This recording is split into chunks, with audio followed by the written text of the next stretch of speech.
అయిన యేసుక్రీస్తు నామంలో మీ అందరికీ వందనాలు తెలియపరుస్తున్నాను. ప్రభునందు పిల్లారా, కొద్ది రోజులుగా మనం బైబిల్లో ఉన్నటువంటి కొన్ని కొండల గురించి ధ్యానిస్తూ ఉన్నాం. ఈరోజు 5వదిగా ప్రజలకు ఆశీర్వాదకార్యంగా మారిన పాపపు కొండ. మీకు అర్థమైందండి? అనగా పాపాన్ని విడిచిపెట్టిన తర్వాత ప్రజలకు ఆశీర్వాదకరంగా మారిన ఆ నీటి కొండ. దేవుని స్తోత్రం. బైబిల్ గ్రంథంలో ఎప్పుడైతే మనలో ఉన్నటువంటి దేవుడికి ఇష్టమైన వాటిని విడిచిపెట్టామో అప్పుడే మనం దేవుడిచ్చే ఆశీర్వాదాన్ని మనం స్వతంత్రించుకుంటామని, ఈ కొండ ద్వారా అనేకులను మనం రక్షిస్తామని ఈ కొండ ద్వారా ప్రభు తెలియపరుస్తూ ఉన్నాడు. చూడండి, యోహాను సువార్త 4వ అధ్యాయం 28వ వచనం చూసినట్లయితే, ఆ స్త్రీ తన కొండను విడిచిపెట్టి ఊరిలోనికి వెళ్ళి, మీరు వచ్చి నేను చేసినవన్నీ నాతో చెప్పిన మనిషిని చూడండి, ఈయన క్రీస్తు కాడా అని ఆ ఊరి వారితో చెప్పగా, వారి ఊరిలో నుండి బయలుదేరి ఆయన యొద్దకు వచ్చుచుండెరి. దేవునికి స్తోత్రం. ఈ రాత్రికాల సమయంలో ప్రియమైన దేవుడి బిడ్డలారా, ఇక్కడ సమరయ స్త్రీ అని మీ అందరికీ తెలిసిన స్త్రీ ఉంది. ఈ సమరయ స్త్రీ ఎండవేళ మధ్యాహ్న టైంలో సుకారు అనే యాకోబు త్రవ్విన బావి దగ్గరికి వెళ్ళింది.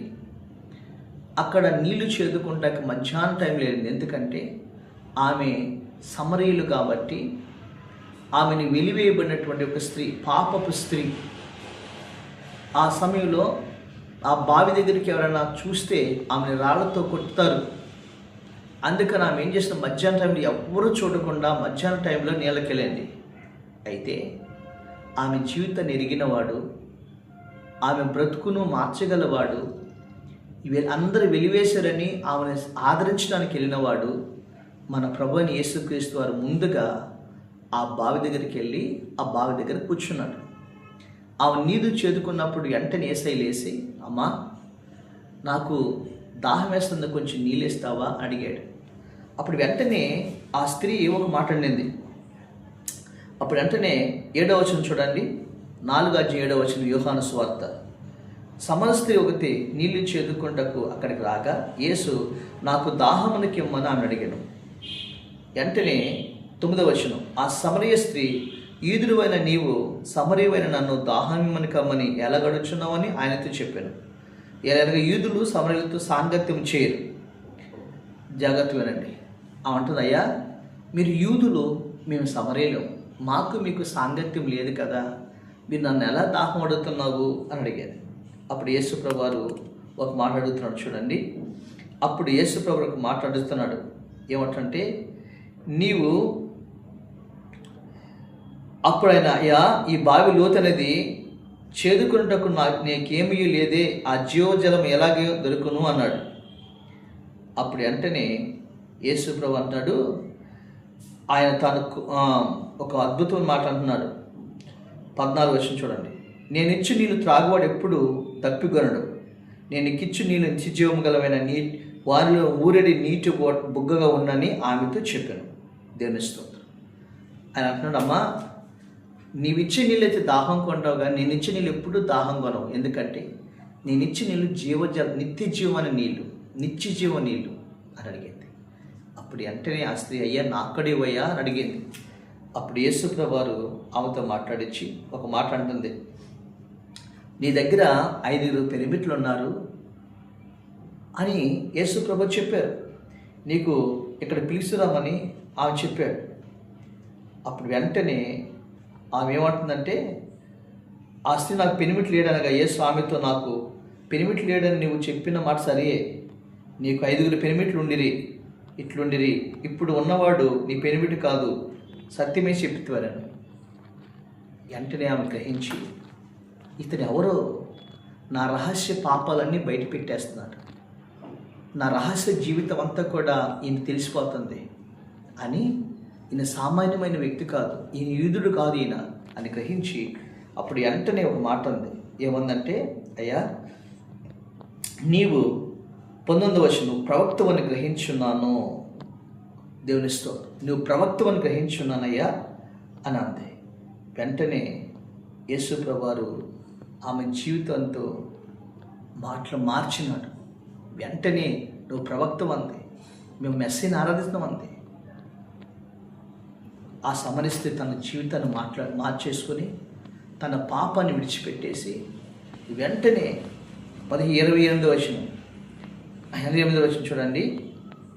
ఆ స్త్రీ తన కుండను విడిచిపెట్టి ఊరిలోనికి వెళ్ళి, మీరు వచ్చి నేను చేసినవన్నీ నాతో చెప్పిన మనిషిని చూడుడి, ఈయన క్రీస్తు కడనే ఆ ఊరి వారితో చెప్పగా తెలుస్తుంది. అనేక మంది ఈదులు ప్రభు తొట్టి తిరిగారు. ఈ సారాంశం అంతా ఏం చేస్తుందంటే, ఈ సమర స్త్రీ బావి దగ్గర నీళ్ళు చేతుకుంటకి వెళ్ళినప్పుడు యేసు ప్రభువారు ఆమెను రక్షించడానికి వెళ్ళాడు. అనగా యూదులు సమరయుల్ని చాలా హీనంగా చూస్తారు, వాళ్ళతో సాంగత్యం ఉండదు. కానీ మన ప్రభుని యేసుక్రీస్తు అందరికీ దేవుడు, పక్షపాతం కలిగిన వాడు కాదు ఆయన. ఒకరిని ఒక రకంగా మరొకరు ఒక రకంగా ప్రేమించేవాడు కాదు ఆయన. పాపులను రక్షించడానికి యేసుక్రీస్తు ఈ లోకానికి వచ్చాడు. ఆరోగ్యవంతులకు వైద్యుడు అవసరం లేదు, రోగులకే వైద్యుడు కావాలి. పాపము చేత నశించిపోతున్న ఈ స్త్రీని ఎదుర్కొంటూ యేసయ్య వచ్చి అమ్మా అని పిలిచాడు. అందరూ ఆమెని ఒక వేశ్యగా, ఒక పాపాత్మురాలుగా చూస్తుంటే పరిశుద్ధుడైన ప్రభు వెళ్ళి, అమ్మా నాకు దాహం నీళ్ళిస్తావా అని అడిగాడు. ఆ స్త్రీని ఏమడిగాడు తెలుసా? నీళ్ళంటే నీ జీవితం నాకు ఇవ్వమ్మా, నీ రోత జీవితాన్ని వదిలిపెట్టు, నీ రహస్య జీవితాన్ని విడిచిపెట్టేసే. ఈరోజు నేను పాపం వల్లే కదా, నువ్వు చేస్తున్న పాపం వల్ల ఈరోజు ఒంటరిగా మధ్యాహ్నం రాగలిగావు. ప్రజలందరూ నేను వెలివేశారు. నీ సాక్ష్యం, నీ ప్రవర్తన అతి నీచకరంగా ఉంది కదమ్మా.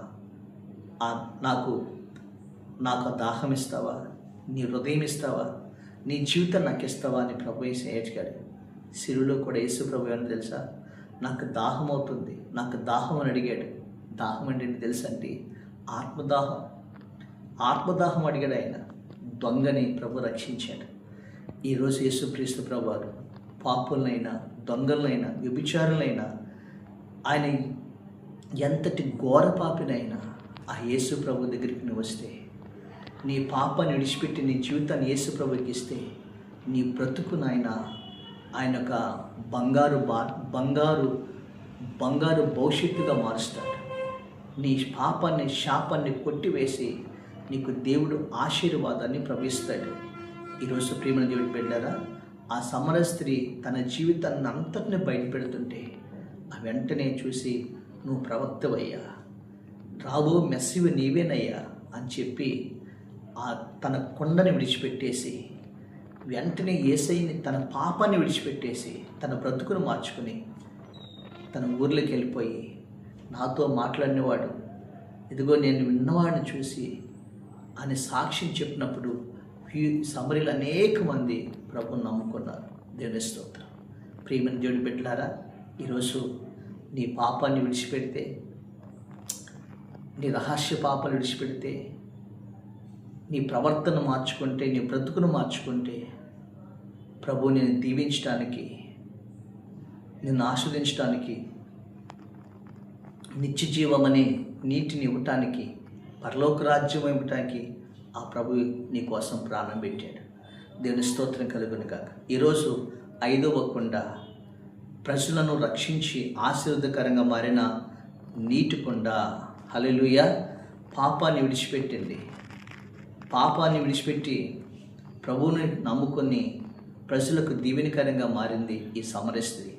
ఈరోజు నీ జీవితంలో కూడా అనేకమైనటువంటి ఆశీర్వాదాలు, అనేకులకు దీవెనకరంగా నీ ఉండాలంటే, అనేకులను రక్షించాలంటే ప్రభు ఏటిని విడిచిపెట్టమన్నాడో, ఏమైతే వదిలిపెట్టమన్నాడో వాటిని వదిలిపెడితే నిన్ను కూడా దేవుడు ఎక్కడ వెలివేయబడ్డావో, ఎక్కడ పాపివైన ముద్రపడ్డావో, ఎక్కడైతే నీ జీవితము శాపమైపోయిందో అక్కడే నా ప్రభువు తిరిగి మరలా నీకు మంచి సాక్ష్యాన్ని ఇచ్చినట్లుగా దేవుడు దీవిస్తాడు.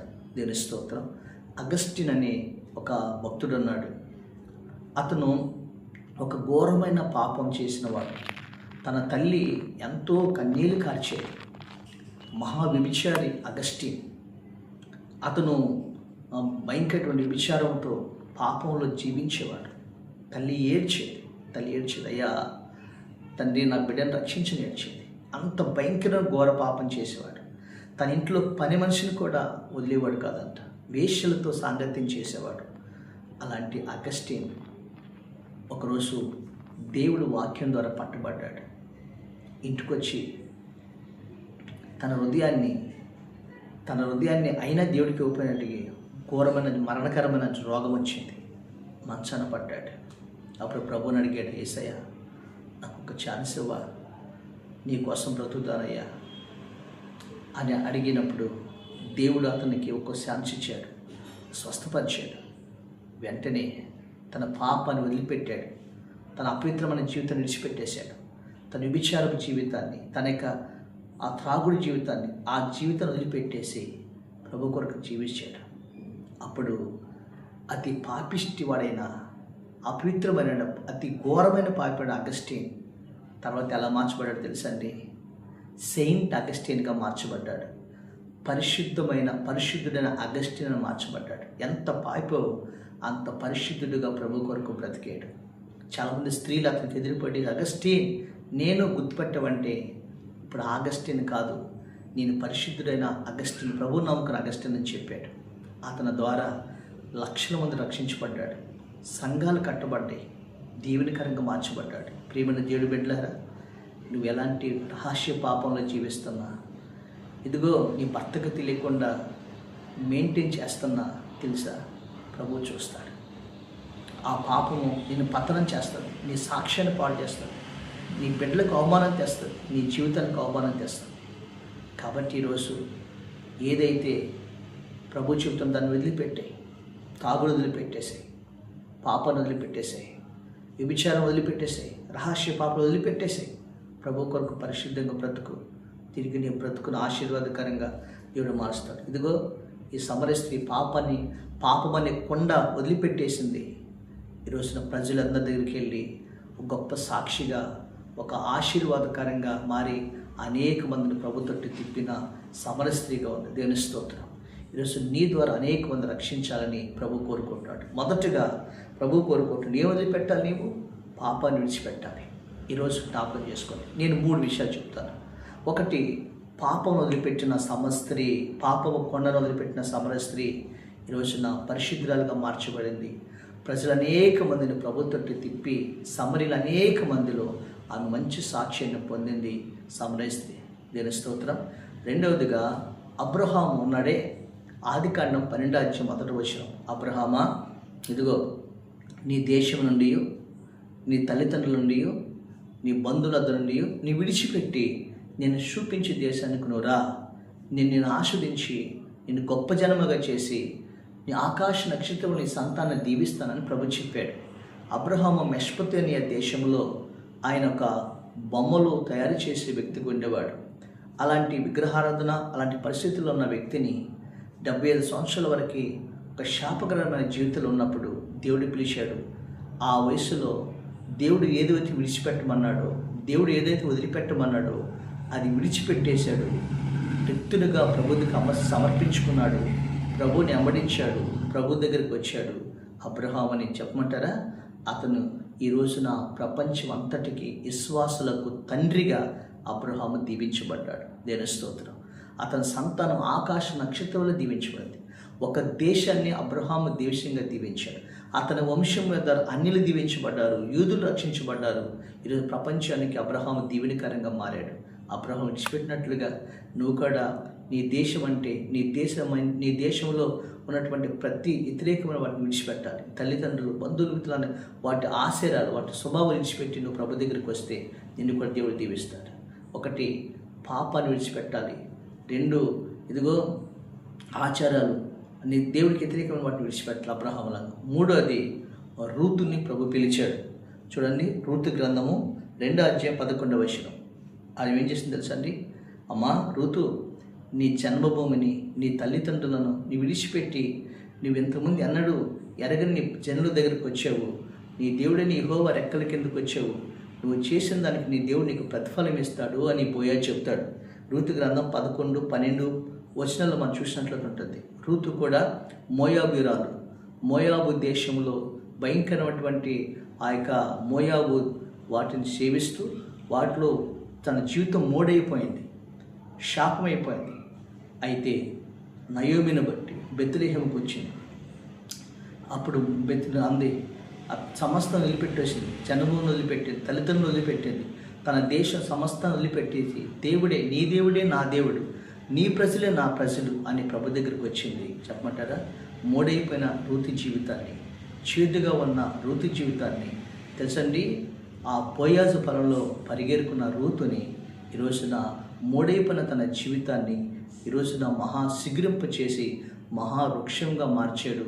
ఆ బోయాజు పొలానికి యజమానురాలైంది, ఆ బోయాజుకి భార్యగా అయింది, యేసుక్రీస్తు వంశవలకి తల్లిగా మారి ఈరోజున రూతు అనేకులకు ఆశీర్వాదకరంగా మారింది. దేవుని స్తోత్రం. ఆ మోయాబు దేశం అటువంటి ఆ శాపాన్ని, ఆ ఆచరణ సమస్తాన్ని విడిచి ప్రభు దగ్గరికి వస్తే నీ జీవితాన్ని ప్రభు ఆశీర్వాదకరంగా మారుస్తాడు అని దేవుని వాక్యం సెలవిస్తూ ఉంది. దేవుని స్తోత్రం కలుగునుగాక. ఈ రోజున పాపాన్ని విడిచిపెట్టిన సమరయ స్త్రీ ప్రజలకు బహు సాక్షిగా, బహు దీవెనకరంగా మారి అనేక రక్షించింది. 2, తన దేశం దేవుడు వదిలిపెట్టడం వాడిని అబ్రహాం వదిలిపెట్టాడు, ఈరోజున ప్రపంచానికి దీవెనకరంగా మారి. 3, రూతు దాని సమస్తాన్ని విడిచిపెట్టింది, మోయాబును వదిలిపెట్టింది, ఈ రోజున మహోన్నతమైన శక్తిగా దీవించబడింది. ఈరోజు నీ జీవితంలో కూడా దేవుడు ఏది వదిలిపెట్టమన్నాడో వాది వదిలిపెట్టు. ఈ రోజున దేవుడు విస్తారంగా నేను దీపిస్తాడు, అనేకులకు ఆశీర్వాదకరంగా ఉంచుతాడు. అందుకని సర్వశక్తి కలిగిన దేవుడు అంటున్నాడు, ఆయన వదిలిపెట్టమన్న వాటిని వదిలిపెడితే దేవుడు నీ కోసం ఆయన ద్వారాలు తెరుస్తాడు, అనేకుల కొరకు దీవెనకరంగా నిన్ను మారుస్తాడు. దేవుని స్తోత్రం. ఈ రోజున ఏది వదిలిపెట్టలేకపోతున్నావు, ప్రభువుకి ఏది ఆటంకంగా ఉంది, దాన్ని విడిచిపెట్టు, దాన్ని వదిలిపెట్టేసేయి. దాన్ని వదిలిపెట్టకపోతే చాలా ప్రమాదం కదా. లేదా జ్ఞాపకం చేసుకోండి, సంసోన్ని అదిగో 2 సార్లు చెప్పాడు, ఆ దిలీలను వదిలిపెట్టు అని సంసోన్తో చెప్తే సంసోన్ వదిలిపెట్టలా. చివరికి ఆ దేశం అవమాన పాలైపోయి చచ్చిపోయాడు. ఈ రోజున జ్ఞాపకం చేసుకోండి, మన జీవితంలో ప్రభు వేటిని విడిచిపెట్టమన్నాడో వాటిని విడిచిపెడితే ఆ దేవుడు నేను రక్షిస్తే ఆస్వాదిస్తాడు. స్తోత్రం కలుగునుగా.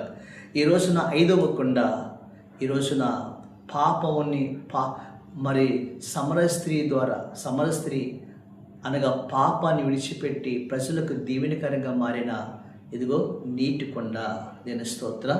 ఈరోజు అలాంటి కొండగా దేవుడు అబ్రహామును ఆశ్రయించిన కొండగా, రూతుని దీవించిన కొండగా నువ్వు దేవుడు ఏదో వదిలిపెట్టమన్నాడు దాన్ని విడిచిపెడితే నీ జీవితంలో ప్రభు నీ కోసం ఆయన ద్వారాలు తెరుస్తాడు, అనేకులకు దీవెనకరంగా నిలుస్తాడు.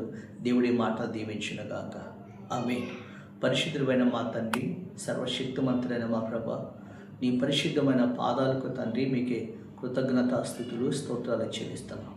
నాయన ఈరోజు నీ వాక్యం ద్వారా మాతో మాట్లాడు. ఆ సమరయ స్త్రీ ప్రభా తండ్రి నాయన బావి దగ్గరికి వచ్చినప్పుడు మీరు కూర్చుని ఆమె జీవితాన్ని మార్చావు. అప్పుడు తన బ్రతుకును వదిలిపెట్టేసింది, నిన్ను పొందుకుని ఆ ప్రజలకు దీవెనకరంగా మారింది ప్రభా. అబ్రహాము ఆ దేశాన్ని అటు వదిలిపెట్టేశాడు, నిన్ను వెంబడించాడు, ప్రపంచాన్ని దీవెనకరంగా మారడయ్యా. రూతు మోయాబు దేశాన్ని వదిలిపెట్టేసింది, అక్కడ వాటిని వదిలిపెట్టేసింది. ఈరోజు నా బోయాజు పొలంకు దీవెనకరంగా మారిందయ్యా. మేము ఏదిని వదిలిపెట్టాలో, మేము వేటిని విడిచిపెట్టాలో వాటిని విడిచిపెట్టి ప్రభా సినిమాలు, సెల్ ఫోన్లు, నాయన త్రాగుడు, పాపం, వ్యసనాలు ఇవన్నీ కూడా యవనస్తులు విడిచిపెట్టి ధన వ్యామోహం నాయన ఇవన్నీ అతిక్రమలు విడిచిపెట్టేవాడు వద్దులడు అని చెప్పాడు ఆయన. అతిక్రమం దాచిపెట్టేవాడు వద్దులడు, వాటిని విడిచిపెట్టేవాడు నాయన కనికరం పొందుతాడని చెప్పావు.